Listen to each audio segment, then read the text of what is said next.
$21,000 to Rosselli Clark, our audit firm for the fiscal 18 audit. And I expect Tony Rosselli will be in at the next meeting on February 12th to deliver his report and update to the board. In short, no significant findings. A couple of housekeeping matters, but moving in, I think what you'll hear from him is we're continuing to move in the right direction and improve things in terms of our financial practices. Under DPW, I'll draw your attention to $18,400. It says for snow plow. They ran out of character spaces. It's not quite like tweeting, but there is a limit to how many spaces, how many characters you can fit in that space. It is for contracted services for snow plowing for the most recent storm. And then further down for MELD, $599,278 for purchase of power. Sarah Wood has reviewed this and requests the board's positive endorsement. Any questions on the warrant? Motion to approve. Second. All in favor? Aye. Next, we have the January 15th open session minutes. I have a motion to accept the January 15th minutes as written. Is there a second? I wasn't here. Oh, okay, second. All in favor? Aye. And now we have town administrator report. Andy? Thank you, Mr. Chairman. Just a couple of items tonight. As a reminder for the public, we've got the first of the two all-day budget summits this Saturday, February 2nd, beginning a little bit earlier. This year we're starting at 8:15 with the preliminaries and get into the meat of it at about 8:30. This will be the first unveiling of the operating budget for the year that begins on July 1, and the packet will be available. We were hoping to have it today. It's a lot of documentation put together, so it's essentially done. We're formatting it, putting in page numbers and tabs and things like that, so should be done tomorrow and sent out to the board members and the finance committee members. We'll also post it to the website for those who want to look at it on the website and see what's being discussed on Saturday. If you go to the town's homepage at middletonma.gov, hover over government at the top of the page, and then click on budgets and select the fiscal 20 operating budget. So, last week I signed a contract with Mass DOT for the North Liberty Street Bridge project. The state has provided $500,000 for the design and replacement of the bridge, and that will cover just about all the costs of that project. So we're grateful for the state's involvement in that project, helping us out. Quite an unexpected turn of events up there over the summer, and we didn't have $500,000 hanging around to fix that. So we're fortunate to get that. So that project will be done this year. It's really a project that is best done during low water season, so probably July. It'll depend a little bit, I think, on rainfall in the spring, but I would expect that it'll be July timeframe. We'll be talking a little bit later on tonight about the special town meeting, but I did want to announce that, or just an additional reminder that March 19th is the special town meeting for the acquisition of the golf course, Middleton Golf Course, and I've had a number of meetings over the last few months, primarily before the holidays, but some targeted meetings since then.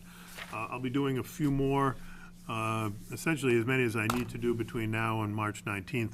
But I'm also going to be holding some drop-in dates, sort of, Costa, like what you do quarterly at the library. I'll be doing a couple at the library and at Memorial Hall. There won't be a presentation per se. It'll be just me sitting there, and people come in, they can ask questions. So on Monday, next Monday, the 4th, I'll be at the Registrar's Room from 2 to 4, Registrar's Room at Memorial Hall from 2 to 4 in the afternoon. The following Monday, I'll be in the Registrar's Room again from 2 to 4, Thursday, the 14th, 2 to 4 at the Registrar's Room, and then in the evening from 6 to 8 at the Flint Library. So we'll put this, Valentine's Day, I don't think you'll get a lot of turnout. well, I probably won't get a Valentine either. I wasn't paying that close attention to it when I set it up, so I'll get the angry unloved. So, but, so we'll do that, and again, no presentations per se, but be available to answer questions, and I'll announce some additional open forum dates shortly. So, and this will be posted on the website. Also on the website, there's information on the annual town election. This year, the election is on May 21st, here at the Fuller Meadow School over in the gymnasium across the hall. And there's information on the website, right on the homepage, and in terms of dates to pay attention to and the seats that are open. And then finally, I mentioned snow plowing earlier. Thank you to the DPW and the contractors and everybody who was involved in dealing with the snowstorm last weekend. Those long-duration storms are a pain in the neck under the best situations. Made even worse last weekend with the falling temperatures throughout the storm. So they did a good job under tough conditions, and it was a battle throughout the region, not just in Middleton. That's it for updates for tonight. Are there any questions? Nope. Okay, so we'll move on to our first agenda item, which is review the request of Richardson Green to change the status of land classified under Mass General Laws, Chapter 61A, agricultural. And I will recuse myself from this. Thank you. Jill? Good evening. Jill Mann here on behalf of Richardson Green, the applicant in connection with the request for a waiver. As you know, Richardson Green owns some property that is on Route 114 off of Runlet Way, as well as the farm, which extends from River Street all the way over. What the Richardson Green had done was to secure an A&R plan, and I believe I included it in your package. The intent is to actually combine the property with other property, and as a result thereof, it no longer is agricultural land and won't be farmed as such. However, I will tell you that this land is going to be open space. It's not going to be used, but it's open space. So pursuant to Chapter 61A, we are required to get a release from the lien, to pay rollback taxes, and then to pay the general assessed value without any abatement from this point forward. I did speak to Mr. Swanson, the assessor, and I did receive an estimate of the amount of rollback taxes.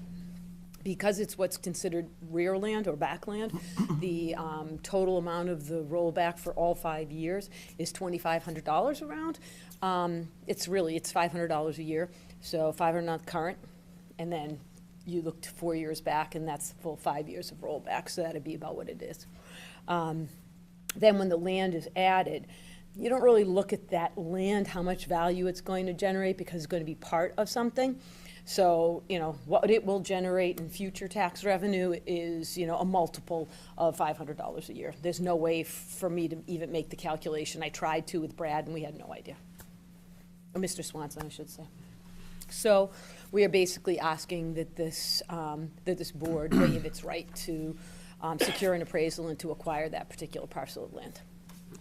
And this parcel is landlocked if it's just an independent parcel? No. So that particular land, doesn't it connect out with another parcel? Land's not landlocked. It's not landlocked. If the town were to buy it. If you bought it, it would be landlocked. Oh, if you buy it, Yes, it is. that's I the was going point. to say, yeah, if you buy it, It's it's landlocked. Yeah, okay. It's attached to the property on River Street, correct? River Street, yeah. It's attached to the farm, the Yeah, farm. to that where your big barn piece. is and stuff. Yes. So Yep, it's on attached to that. two pieces. It's kind of like one contiguous piece, but it's subdivided into different elements. Okay. So, when we first, looked at this, at the last meeting, 2 weeks ago was the first time anyone saw it, so people wanted some time, to think about it, and there's really, no point in, the town acquiring it, so if we did, we couldn't get to it, so we couldn't do anything with it. Therefore, I think it's appropriate to, grant the request to the status change and, waive our rights to acquire it. Any discussion? Nope. Nope. So is there a motion? Make a motion to vote on the request of Richardson Green, a change to the status of the land classified under Mass General Law C 61A, agricultural land. Second? All in favor? Aye. All right. Perfect, thank you very much. Thank you. Appreciate your time. Have a good evening. Our next agenda item is to hear from Lisa Teichner, Executive Director of the Tri-Town Council. Got here just in time. We would have waited for you if you didn't. Do you want us to, You can, come up to the table or to the front row, wherever you're comfortable. I've got a youth member of our organization as well with us tonight, so. I have a pamphlet of our group. We're a branch of the Tri-Town Council. Just want to make sure you knew why. I'll let you speak, just that they go, I'll give you some time at the beginning, so I'll give you all your time. Bye-bye. Aye. Thank you. Okay, yeah, so, do you want us to pull us, let's see. You can sit at the table or at the front row, whichever you Here prefer. together, how about that? All right, so, thank you. Glad to be here with you this evening. Hi, Andy. Saw you just a little while ago. Hello again. Again, we appreciate the opportunity to reconnect with you, and I want to thank you for the support that we receive from the Board of Selectmen, the town of Topsfield, and the residents. As you know, it plays an important part of our annual funding, our annual funding and our program accomplishments. So I thought that rather than going over the annual report, which I think you all have a copy of and it speaks for itself, I'd like to bring you up to date on a few activities since the start of the school year, and then also to give some time to Nate Hubley, who is here from our Youth Action Advisory Board, so that he can bring you up to date on some of the activities that the youth are engaging in this year. So some highlights since the report was submitted to in the fall. We applied for and received a 3-year grant from the Peter and Elizabeth Tower Foundation, which began on July 1st of 2018. The purpose of the funding is to expand the work of the coalition, which is our substance use prevention program. The goals are to increase awareness, increase the number of community partners and our collaborations across the Tri-Town, and then we'll be offering specific programming that's attached to the grant to support the safety, health, and well-being of Tri-Town youth and our overall community. And the goal of this multi-year grant, it fits in with the overarching goal of Tri-Town Council, is that to create connections for all youth across our community and to engage all of our adult members of our community in their role that they play in the health and well-being for young people. We like to say, if you breathe, you're on the team, and we just want to get that word out, consistently and as widely as possible. This fall, we hosted an 8-hour youth mental health first aid training, and we're going to repeat this program again in March. The purpose of the training is to train adults who work with young people and to educate them about the risk factors and warning signs of common youth mental health challenges, what to do, how to help, where to refer to. So this is an example of one program that's actually been funded through the Tower Foundation support. I have a flyer with me tonight that I'll share with you, so you can put it on your radar in case you're interested. It is a free training.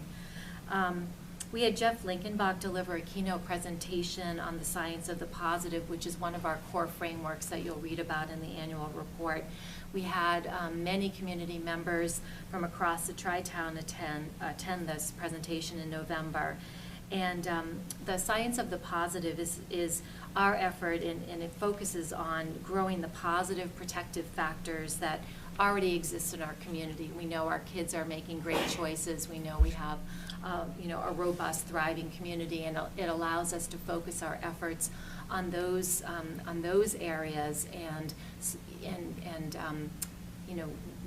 what you focus on grows. And so we believe very strongly in the prevalence of the positive, and that it's real and it's worth growing. So having Jeff come to the community in November gave us an opportunity to share the message more broadly with other community leaders, and we'll be building on his message going forward this year.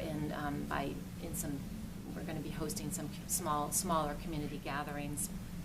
And you'll see the language of the science of the positive in just about everything that we do, in our messaging through articles, our newsletter, our flyers, and so forth. It's really always, it wraps around all of our programming initiatives.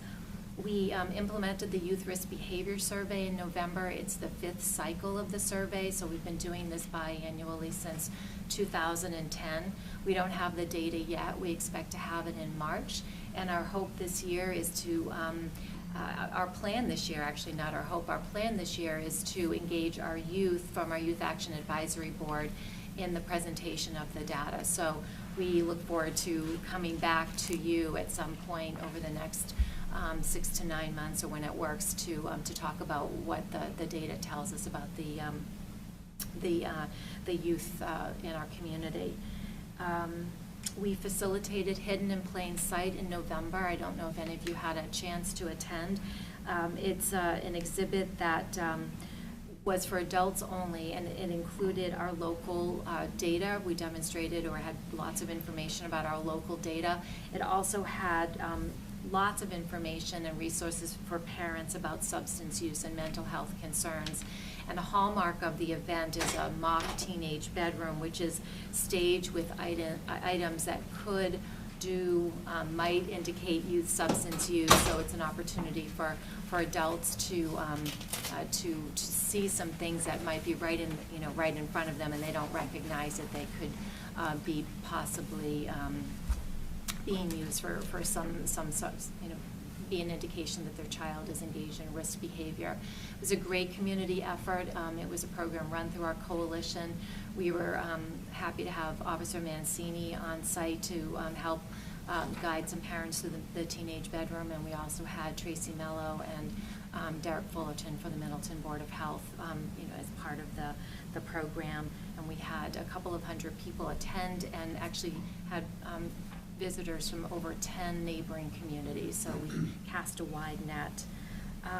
We're part of a newly established team called Growing the Good, which is comprised of the Tri-Town School Union, Masconomet leaders, and it has recently, as of today, expanded to include our libraries, and it will continue to grow and expand to other stakeholders in the community.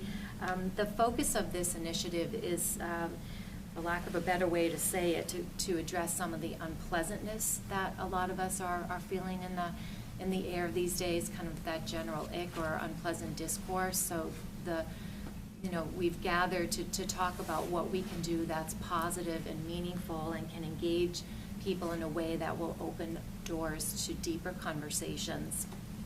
We are, as with everything we do, we want to build community and connection for the benefit of our young people. So we've landed on a place to start. We're going to be showing probably multiple showings of the Fred Rogers documentary, Won't You Be My Neighbor? I'm not sure if any of you have had a chance to view it. You will have a chance. The libraries will be offering viewings, and we'll be doing something through Masco. So this is work that's in progress, but I think this will be, that event will be the kickoff of this group's work. And then this will be a multi-year initiative. I think if you remember the Life is Good initiative a couple of years ago and how impactful that was across the 3 towns, we liken it to being done in a very similar way. There'll be books, there'll be events, there'll be opportunities for conversation, things that will happen in the schools and then in the community at large. And again, this also has the science of the positive wrapped around it, recognizing that the good is real, it's prevalent, and it's worth growing. So we really, want to lead with that.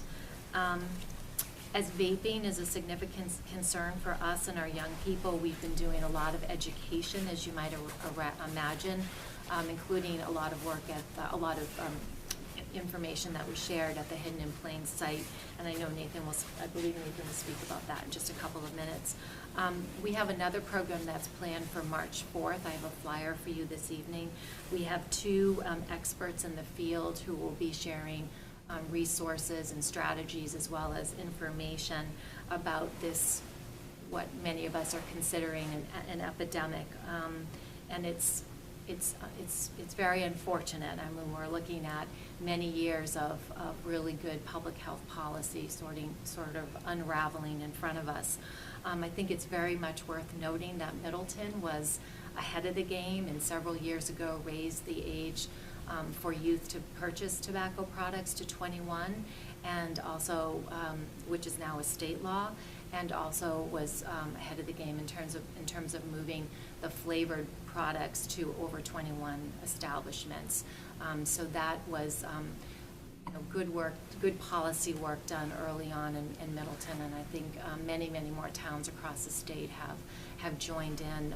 Obviously, the 21-year and older purchase is statewide, but the flavoring bans are starting to become more. More towns are adopting the local policy.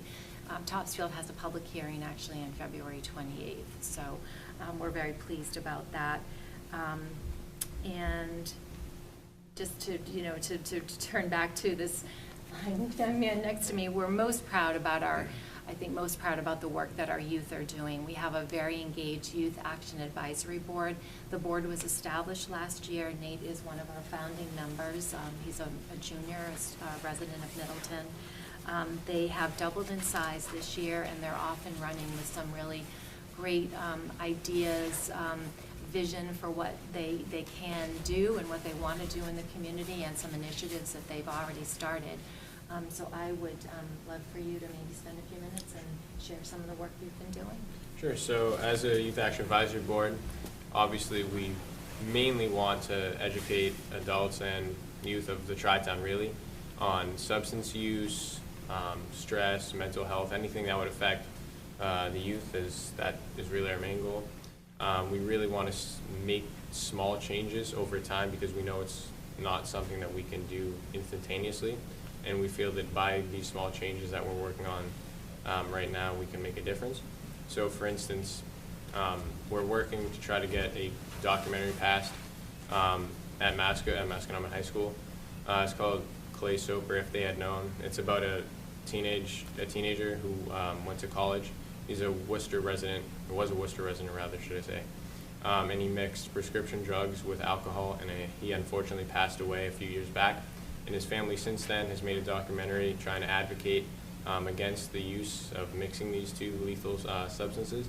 And we feel that it would benefit Masco and the students greatly if we could have this shown maybe in a health class or as a school-wide event in the auditorium.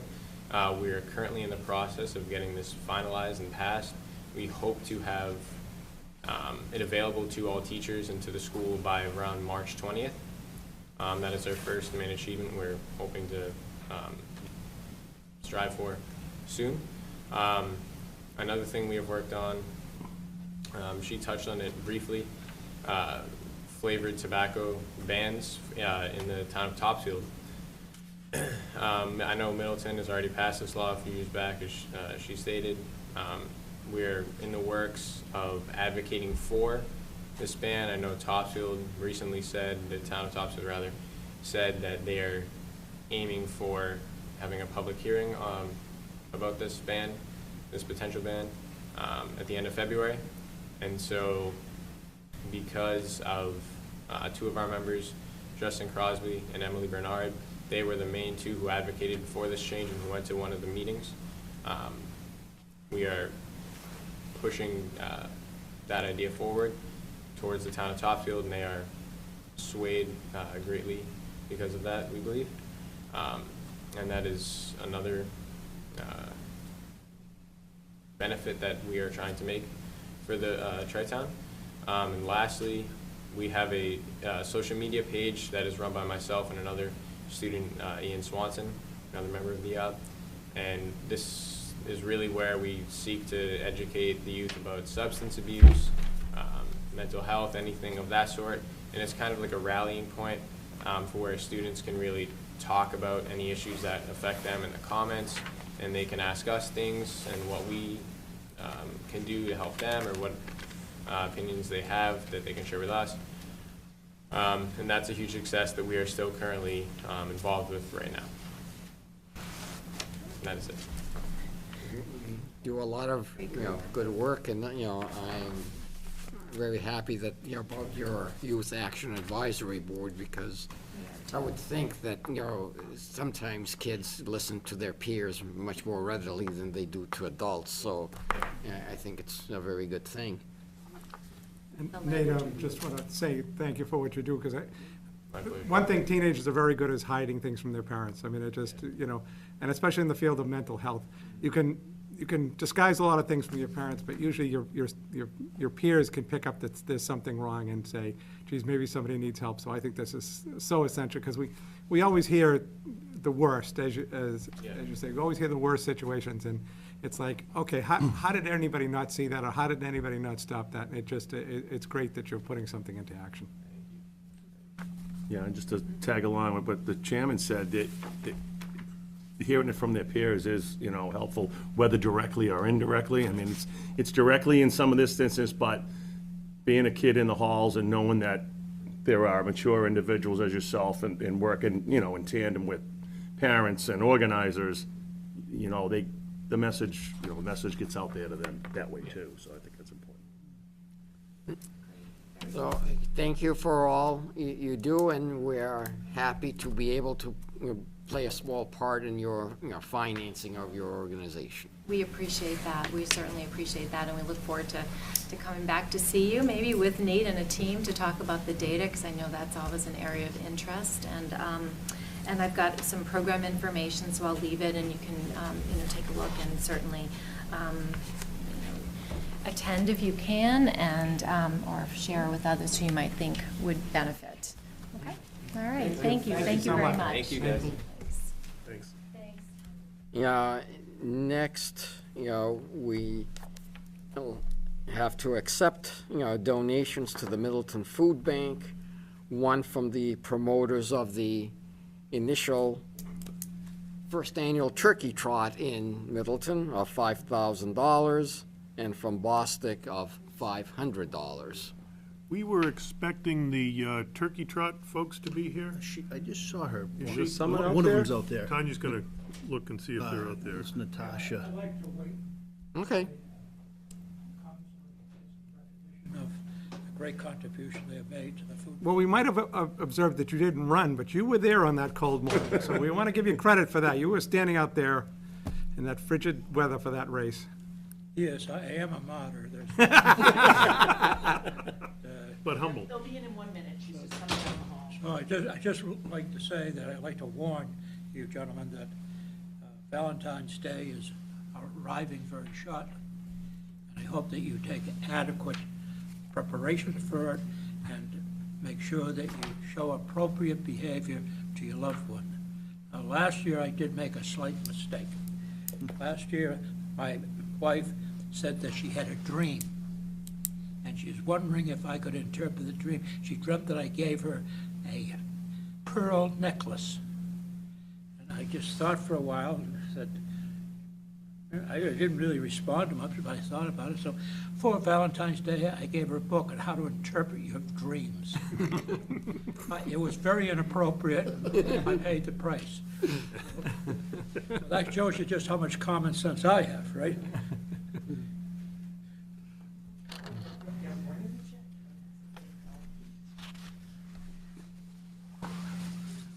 They must have got them a check.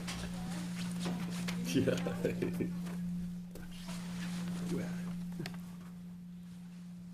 Behave. I was wondering if you were going to get that coat off. I was trying to get it off. It's a little over. Your struggles didn't go unnoticed. Yeah.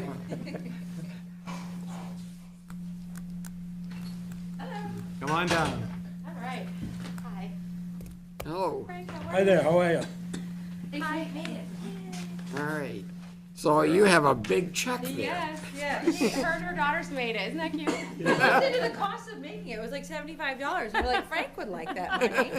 So let's just make We'll give the money to Frank. We'll make the Yeah. check. Yeah. So yeah, so we're, I'm Natasha Bansfield. Stacy Campbell had another commitment tonight, and Courtney Lee are here on behalf of the Turkey Trot, presenting this check to Mr. Frank here Yeah. and the Middleton. You know, my name is Gorgeous Frank. Right, Gorgeous. gorgeous Frank, obviously.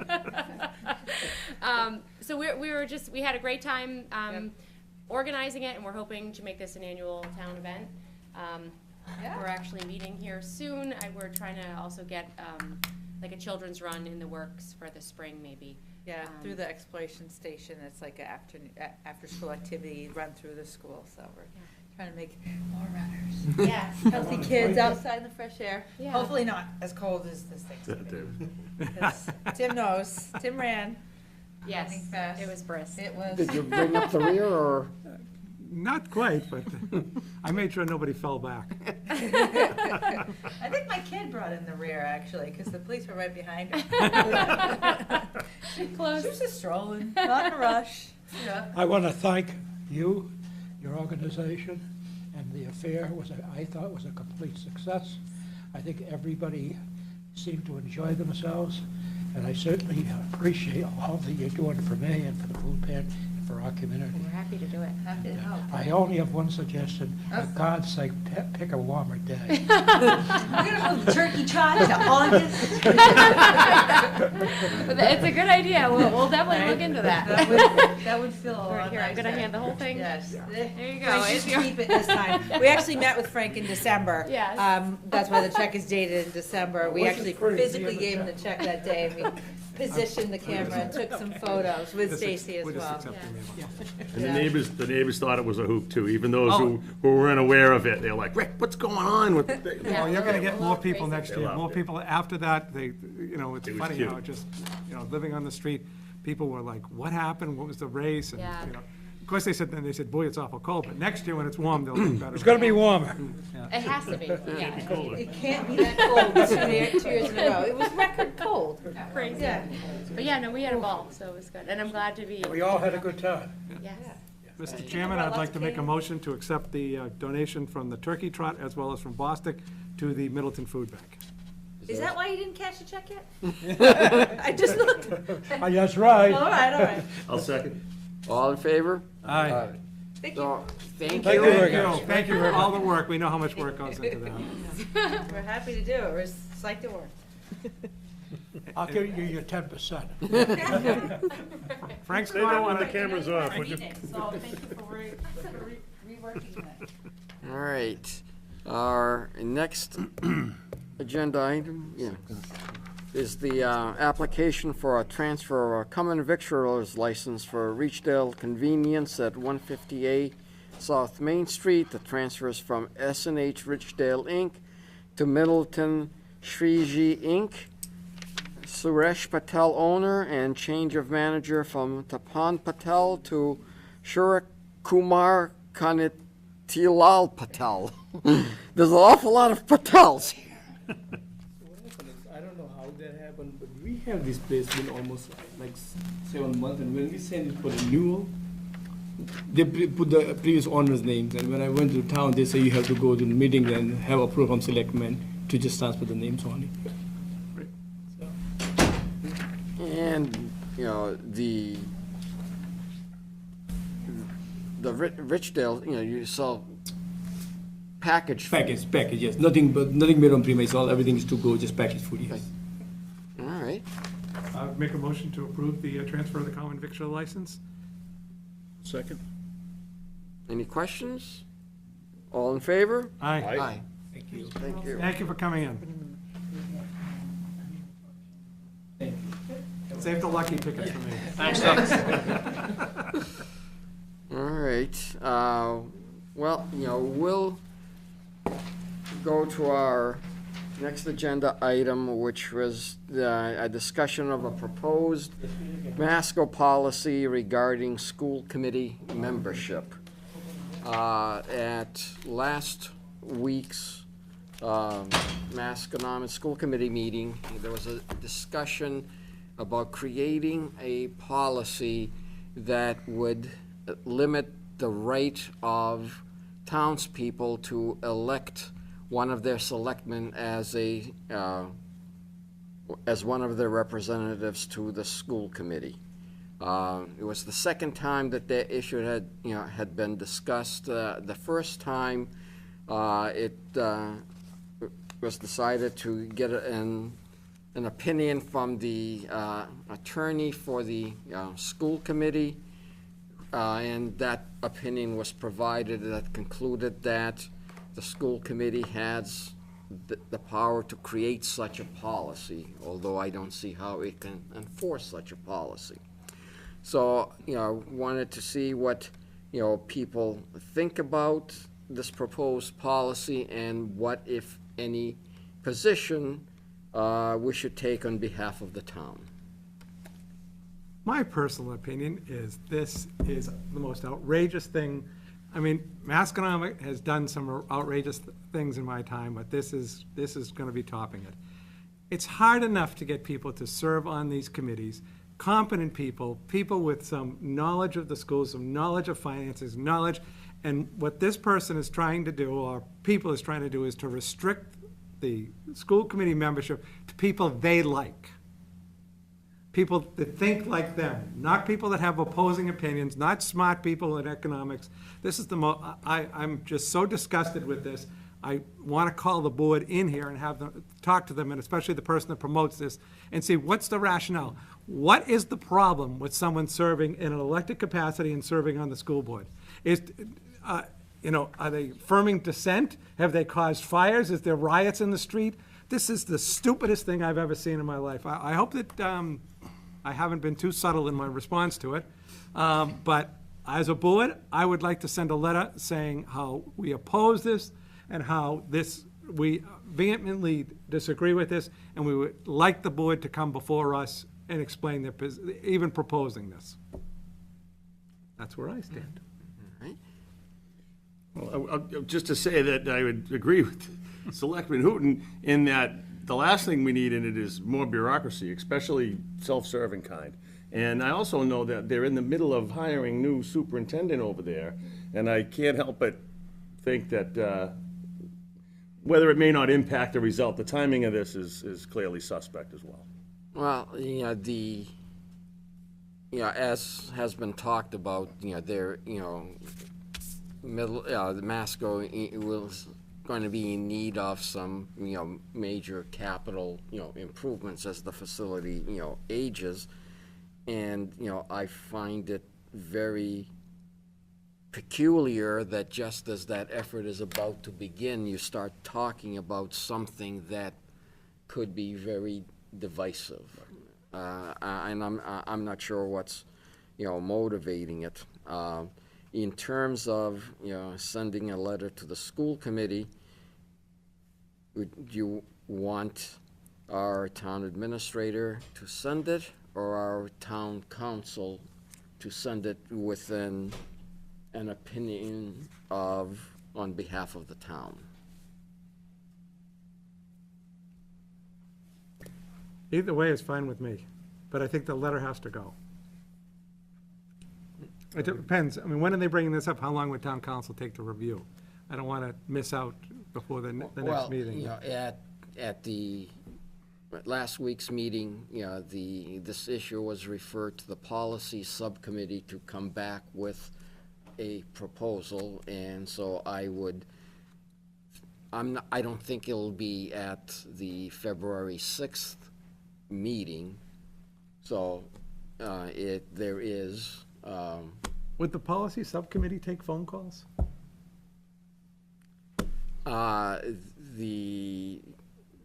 One of the Middleton reps is on the policy subcommittee, so you may want to. What I would suggest is, that, Andy, you send, a letter to the school committee, expressing, the feelings, of the board, and, and with a an opinion from town council to follow. You can, tell them that.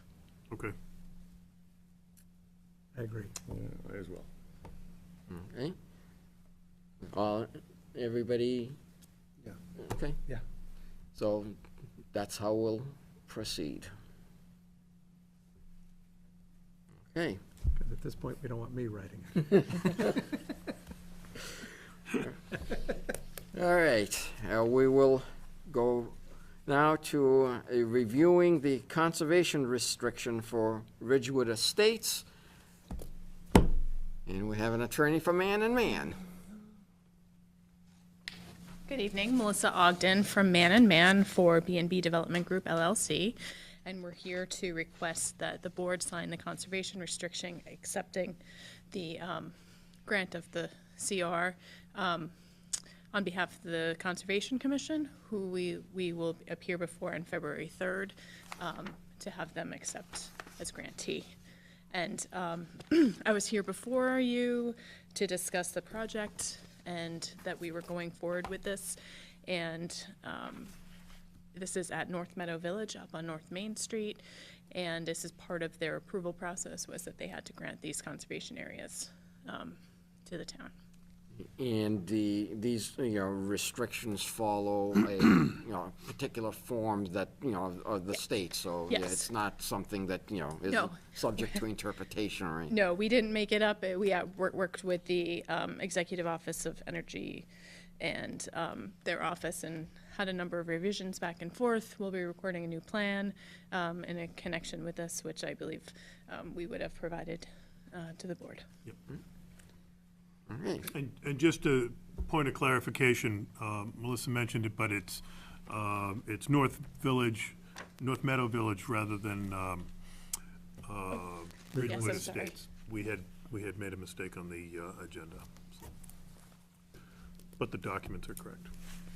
Okay, are there any questions? Someone like to make a motion? Make a motion that we approve the conservation restrictions for Ridgewood Estates? I'm sorry, for North Meadow. There we go. Just say it in one ear, it goes out the other. You caught it at least. Yeah. Hey, is there a, Second? all in favor? Aye. Aye. Right, Okay. And did you already sign it, or do you need to sign my yeah, copy? we've, It's already signed signed. it, and it's our free act indeed.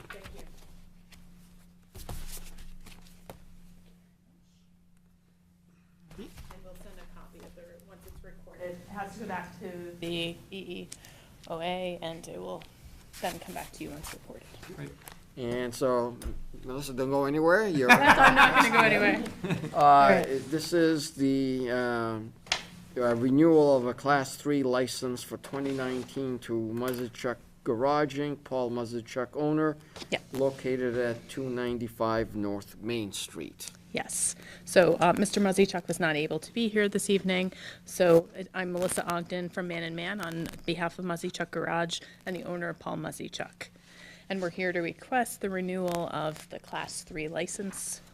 And it's my understanding that Mr. Muzzychuck did pay his renewal fee on January 3rd after speaking with the board. And all taxes were paid and brought to date, and actually are paid through fiscal year 2019 through June 30th. Okay. Yeah, did he have any doubts about renewing, in December, or? As part of, so in December, he had spoke at the end of November, he spoke with, I'm not sure who he spoke with in Andy's office, Mr. Sheehan's office, but he indicated to them that, and we've been working with him that he was going through some refinancing for the project to get his business up and running, and to take care of the taxes. And we worked with him and actually closed the loan on January 11th. And that's when he paid the taxes, and the board was aware of this and had said, we'll work with you in the town and the collector's office. Okay. All right, any questions? No. Is there a motion? I'll make a motion to renew the Class 3 license for 2019 to Muzzychuck Garage, Paul Muzzychuck owner, located at 295 North Street. Second? All in favor? Aye. Thank you. Thank you. Thank you. All right, next agenda item, it relates to the March 2019 special town meeting.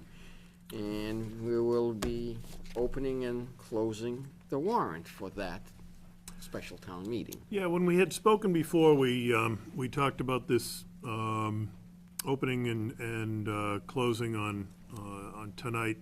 There's, where it's a special, it's really kind of a one topic, two article, but one topic.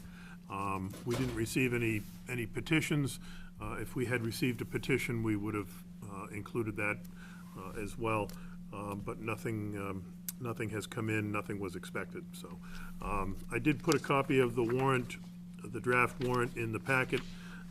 As I said, there's two articles.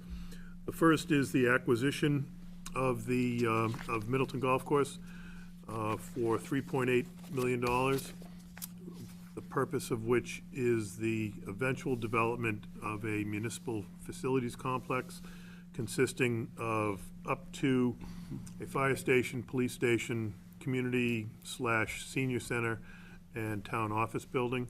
The balance of the property would be left as open space. The property is 52 acres and has a quite a bit of wetlands and other apparent limitations on it, poor soils and things like that. But the land up close to the front, say the front third, up near Route 114 is good high ground. Soils are good up in that area, and we don't have any doubt about the ability to develop in that area for the purposes that we've identified.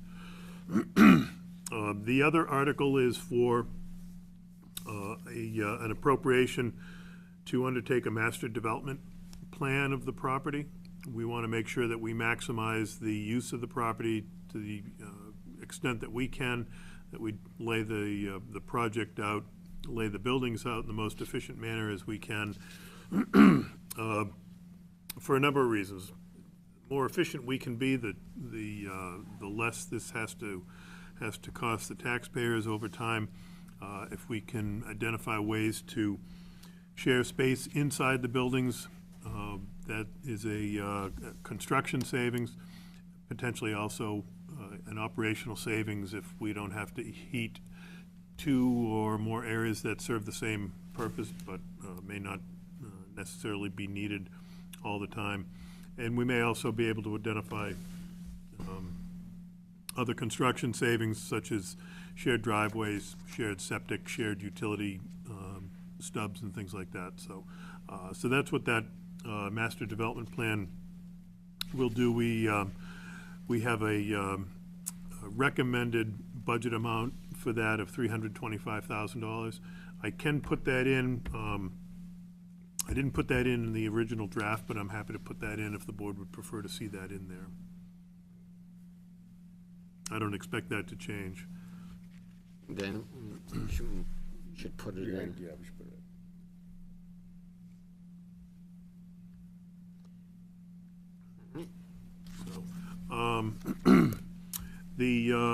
in.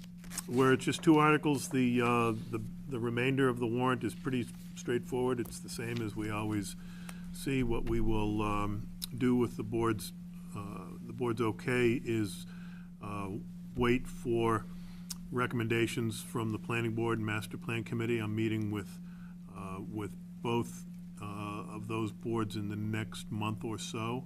So I think we'll have, hopefully we'll have recommendations from both before we have to publish, before we have to post with the constable. Okay. And I guess, unless you'd like me to speak more about the project in general, Mr. Chairman, I think that's all that I have to say tonight on this. All right, are there any questions? All right, so is there a motion to open and close the special town meeting warrant? So moved. Second? All in favor? Aye. All right.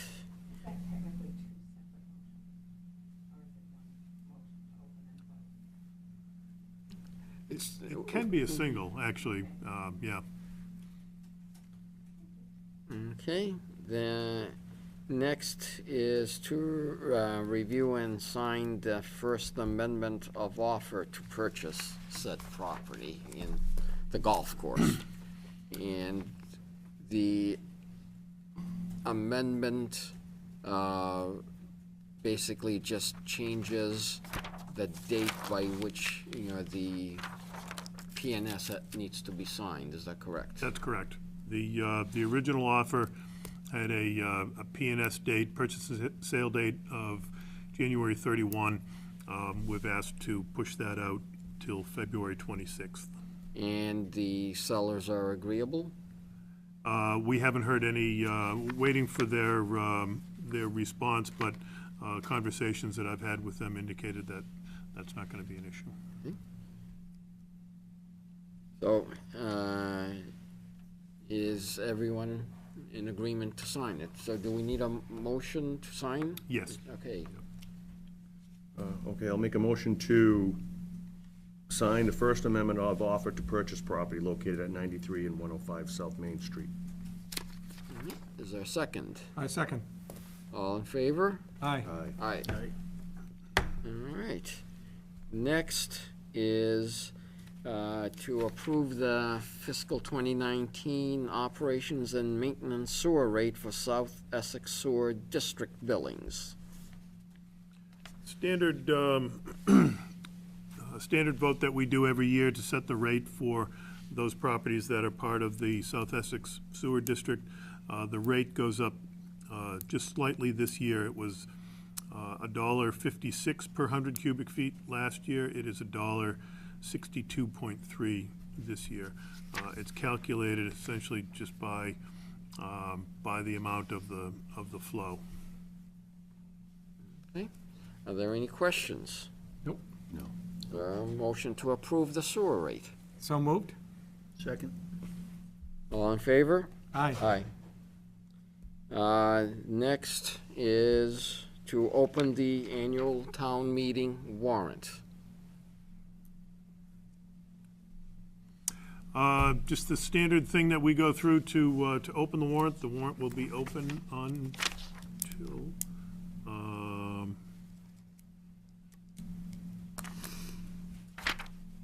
March 12th. Sorry about that. Okay.